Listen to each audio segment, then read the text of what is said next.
অনেকের মতে আতাউল্লাহ আবু আম্মার জুনুনি একজন সাহসী যোদ্ধার নাম। তিনি কোটিপতি পাঠান বংশের সন্তান হয়েও দুনিয়ার ভোগ বিলাসিতা ত্যাগ করে মুসলিম রোহিঙ্গাদের অধিকার ফিরিয়ে আনার শপথ নিয়েছিলেন। মিয়ানমার সরকার তার একটি পশমও ছিঁড়তে পারেনি, কিন্তু বাংলাদেশ তার হাতে হ্যান্ডকাপ পরিয়ে দিল।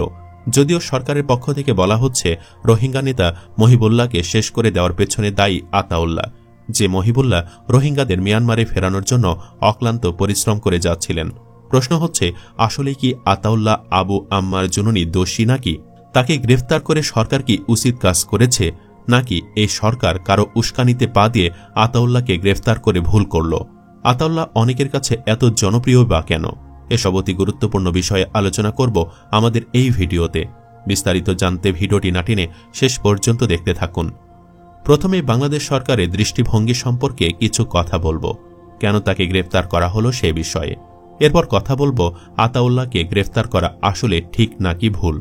সরকারের পক্ষ থেকে কিছু বলা হয়নি, তবুও একটি বিষয় পরিষ্কার যে কেন তাকে গ্রেফতার করা হলো।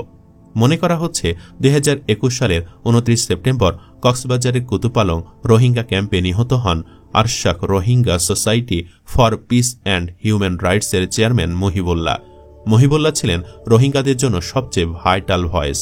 দেশি বিদেশি বিভিন্ন সংস্থার শরণাপন্ন হওয়ার মাধ্যমে তিনি রোহিঙ্গা প্রত্যাবর্তনে গুরুত্বপূর্ণ অবদান রাখেন, যার দরুন একটি বিশেষ গোষ্ঠীর বিরাগ ভাজন হন তিনি।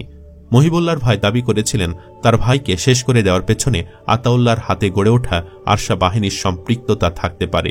কিন্তু আসল কথা হচ্ছে মহিবুল্লাহকে শেষ করেছে মিয়ানমারের জান্তা সরকারের গোয়েন্দা বাহিনী, আর এই বাহিনী লুকিয়েছিল স্বয়ং রোহিঙ্গাদের ভেতরেই।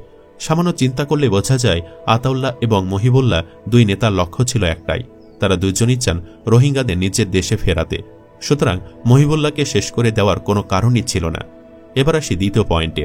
অনেকে বলে থাকেন আতাউল্লাহ হচ্ছেন মিয়ানমারের জান্তা বাহিনীর একজন এজেন্ট। তার বিরুদ্ধে এও বলে দোষারোপ করা হয় যে আতাউল্লাহ নাকি মিয়ানমার বাহিনীর সাথে রোহিঙ্গাদের দ্বন্দ্ব বাঁধিয়ে তাদেরকে সে দেশে থেকে বিতাড়িত করেছে। হ্যাঁ, বাংলাদেশের প্রেক্ষাপটে চিন্তা করলে এ দাবি সত্য। আতাউল্লাহর আরশা বাহিনী যদি জান্তা বাহিনীর বিরুদ্ধে অস্ত্র না ধরত, তাহলে আজ হয়তো রোহিঙ্গারা বাংলাদেশে আসত না, কিংবা এদেশের বোঝাও হতো না। কিন্তু রোহিঙ্গাদের স্বার্থের কথা চিন্তা করলে আতাউল্লাহ সঠিক পথে ছিলেন। তিনি 75 বছর ধরে নির্যাতিত রোহিঙ্গাদের স্বার্থ আদায়ে কাজ করেছেন। এখন মিয়ানমার সরকার যদি রোহিঙ্গাদের সে দেশ থেকে বের করে বাংলাদেশে পাঠিয়ে দেয়, সেই দায়িত্ব আর আতাউল্লাহর না।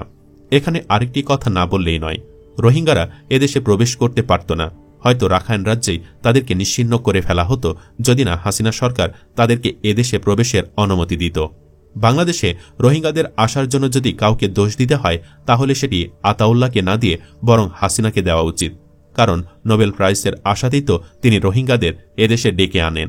হাসিনা ভেবেছিল রোহিঙ্গাদের এদেশে ঠাঁই দিয়ে নোবেল প্রাইজ বাগিয়ে নেবেন, কিন্তু হাসিনার সেই অসৎ উদ্দেশ্য বাস্তবায়ন হয়নি। যারা আতাউল্লাহকে এদেশের জন্য হুমকি মনে করেন, তাদের উদ্দেশ্যে কিছু কথা বলা জরুরি। আতাউল্লাহ আসলে কি বাংলাদেশে খারাপ চান? এই মর্মে একটি বক্তব্য কয়েক মাস আগে দিয়েছিল আরশা প্রধান আতাউল্লাহ। বাংলাদেশের প্রতি কতটা দরদ ছিল আতাউল্লাহর মধ্যে, সেটা ওই বক্তব্যে স্পষ্ট হয়েছিল। আতাউল্লাহ বিভিন্ন যুক্তি তর্কের মাধ্যমে বুঝিয়েছিলেন তিনি বাংলাদেশের ভালো চান, অথচ তাকে নাকি বাংলাদেশে গ্রেফতার করল। সে বক্তব্যে কি বলা হয়েছিল, চলুন সে বিষয়ে বলা যাক। বাংলাদেশ সরকার যাদেরকে পাহাড়ি সন্ত্রাসী বলে মনে করে, সেই আরাকান আর্মি যাদের বিরুদ্ধে আরাকানে রোহিঙ্গা মুসলিমরা লড়াই করছে, বৌদ্ধ ধর্মাবলম্বী এই সেনারা চট্টগ্রাম নিয়ে যে অখণ্ড আরাকান প্রতিষ্ঠা করতে চায়, তা আপনি না জানলেও আরশা সদস্যরা ভালো করে জানে। আপনি বাংলাদেশের পার্বত্য অঞ্চলে অস্ত্রধারী পাহাড়ি সন্ত্রাসীদের বিরুদ্ধে শুধুমাত্র অনলাইনে একটু লিখে সমাপ্ত হচ্ছেন, কিন্তু আরশা সে দোষীদের মূল অংশ বৌদ্ধ আরাকান সেনাদের বিরুদ্ধে ময়দানে লড়াই করছে। এই আগস্ট মাসে আরশা প্রধান আতাউল্লাহ বাংলাদেশে বৌদ্ধ বিচ্ছিন্নতাবাদীদের উদ্দেশ্যে হুমকি দিয়ে বলেন, ওই বৌদ্ধ মগেরা, ওই দখলদারীরা, তোমরা প্রথমে আরাকানে বাহির থেকে বৌদ্ধ এনে আবাদ করেছ, এই ভূমি দখল করেছ। শুনতেছি তোমরা বাংলাদেশেও একই কাজ করতেছ। বাংলাদেশের পার্বত্য অঞ্চলের সব বৌদ্ধরা স্থানীয় নয়, বাহিরে থেকেও বৌদ্ধ মগদের সেখানে নিয়ে এসে দখলদার করছ। বাংলাদেশের কিছু অংশ নিয়ে এবং আরাকান নিয়ে যে তোমরা সরকার কিংবা দেশ প্রতিষ্ঠা করার স্বপ্ন দেখছ, আমরা সেটা বানাতে দিব না। বাংলাদেশের ভূখণ্ডকে কখনো তোমাদের দখল করতে দেব না। দরকার হলে আমরা বাংলাদেশে গিয়ে হলেও তোমাদের বিরুদ্ধে লড়াই করব, বাংলাদেশকে ডিফেন্ড করব। বাংলাদেশের জমিনে আমরা তোমাদের প্রতিষ্ঠা হতে দেব না। বাংলাদেশের জনগণ আমাদের রোহিঙ্গা জাতিকে অনেক সাহায্য করেছে, আমরা সেই উপকার কখনো ভুলব না। তোমরা হুঁশিয়ার হয়ে যাও, তোমাদের এসব অবৈধ কর্মকাণ্ড দ্রুত বন্ধ করো, অন্যথায় তোমাদের নিশ্চিহ্ন করে দিব।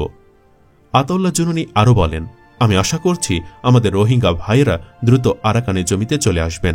বৌদ্ধমগদের বিরুদ্ধে লড়াই করতে তৈরি হয়ে যান, আমরা আপনাদের স্বাগত জানাতে প্রস্তুত আছি। ভাবা যায় বাংলাদেশের মুসলিমরা মুসলিম রোহিঙ্গাদের পক্ষে রক্ত না দিলেও আরশা প্রধান আবু আম্মার জুনুনি বাংলাদেশে পাহাড়ি সন্ত্রাসীদের বিরুদ্ধে লড়াইয়ে বাঙালিদের পাশে থাকার ঘোষণা দিল। একেই বলে এক উম্মা এক দেহ। যখন শরীরের এক অংশ ব্যথা পেলে আরেক অংশ কষ্ট পায়। কিন্তু আফসোস, আমাদের বাংলাদেশের মুসলিমরা রোহিঙ্গাদের উম্মার অংশ ভাবে না। ফিলিস্তিন সিরিয়ার মুসলিম নিয়ে কাতর হলেও প্রতিবেশী মুসলিম রোহিঙ্গাদের নিয়ে তাদের কোনো চেতনা জাগে না। কিন্তু কেন? তারা আমাদের দেশে অবস্থান নিয়েছে এজন্য? তাহলে তো ফিলিস্তিনিরাও বাংলাদেশে অবস্থান নিলে তাদেরকেও আপনারা বোঝা মনে করবেন। আতাউল্লাহকে গ্রেফতার করার পর অনেকেই সরকারের সমালোচনা করছেন। একজন ফেসবুকে লিখেছেন, ইতিহাস সাক্ষী, যারা আল্লাহর পথে সংগ্রাম করে তাদের বিরোধিতা করার পরিণতি কখনোই ভালো হয় না। দুনিয়ার স্বার্থ রক্ষার্থে জালিমদের সহযোগিতা করলে আখিরাতে কঠিন জবাবদিহির সম্মুখীন হতে হবে। মুসলিম উম্মাকে বিভক্ত না করে সত্যের পথে অটল থাকা এবং একে অপরের পাশে দাঁড়ানোই আমাদের করণীয়। আল্লাহ সত্যের পথের সকল মুজাহিদকে হেফাজত করুন, আমিন। আরেক ফেসবুক ব্যবহারকারী ড ইউনুসের উদ্দেশ্যে খোলা চিঠি লিখেছেন। সেখানে তিনি লিখেছেন, আরশা বাহিনী বরাবরই আমাদের জাতির আত্মরক্ষা ও নিরাপত্তার লক্ষ্যে কাজ করে গেছেন এবং রোহিঙ্গাদের অধিকারের জন্য নিরলসভাবে সংগ্রাম করে চলেছেন। একথা অনস্বীকার্য যে বিভিন্ন মহল আতাউল্লাহকে বিতর্কিত করার চেষ্টা করেছে, কিন্তু বাস্তবতা হল তিনি কখনোই বাংলাদেশের জন্য হুমকি ছিলেন না, বরং বাংলাদেশকে তিনি সবসময় কৃতজ্ঞ চিত্তে সম্মান জানিয়েছেন। তার নেতৃত্বাধীন গোষ্ঠী কখনোই বাংলাদেশের সার্বভৌমত্ব বা নিরাপত্তার জন্য কোনো বিপদ সৃষ্টি করেনি, বরং তিনি রোহিঙ্গাদের স্বার্থ রক্ষার মাধ্যমে অঞ্চলে স্থিতিশীলতা বজায় রাখার জন্য কাজ করে গেছেন। অতএব আমাদের বিনীত অনুরোধ, রোহিঙ্গা জাতির বৃহত্তম স্বার্থ বিবেচনা করে এবং তার নেতৃত্বের অপরিহার্যতা উপলব্ধি করে আপনি যথাযথ পদক্ষেপ গ্রহণ করবেন যাতে আতাউল্লাহ মুক্তি পান এবং তার উপর যে কোনো অন্যায় অভিযোগ প্রত্যাহার করা হয়। এভাবে অনেকেই আতাউল্লাহর পেছনে দাঁড়িয়েছেন।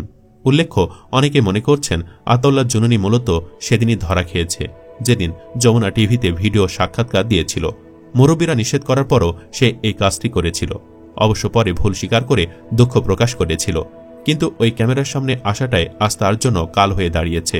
অনেকে মনে করছেন আরশা প্রধানকে গ্রেফতার করা হয়েছে জাতিসংঘ মহাসচিবের ইফতার সমাবেশের আগের রাতে রোহিঙ্গা ক্যাম্প থেকেই, কিন্তু সরকারের ইমেজ নষ্ট হবে এজন্য এই কয়দিন আড়ালে রাখা হয়েছিল। এখন জাতিসংঘ মহাসচিব বিদায় হওয়ার পরে নাটক সাজিয়ে তাকে সামনে আনা হয়েছে। পরিশেষে একটি কথাই বলতে চাই, দেশের কথা চিন্তা করলে রোহিঙ্গারা আমাদের বোঝা, সেই হিসাবে আতাউল্লাহ আমাদের শত্রু। কিন্তু যখন বৃহত্তম মুসলিমদের কথা চিন্তা করবেন তখন আতাউল্লাহ আমাদের ভাই, আমাদের বন্ধু। আপনি কি চান আরশা প্রধানকে মুক্তি দিয়ে দেওয়া হোক? কমেন্ট বক্সে ইয়েস বা নো লিখে জানিয়ে দিন আপনার রায়। ভিডিও ভালো লাগলে লাইক দিন এবং চ্যানেলটি সাবস্ক্রাইব করুন। ধন্যবাদ।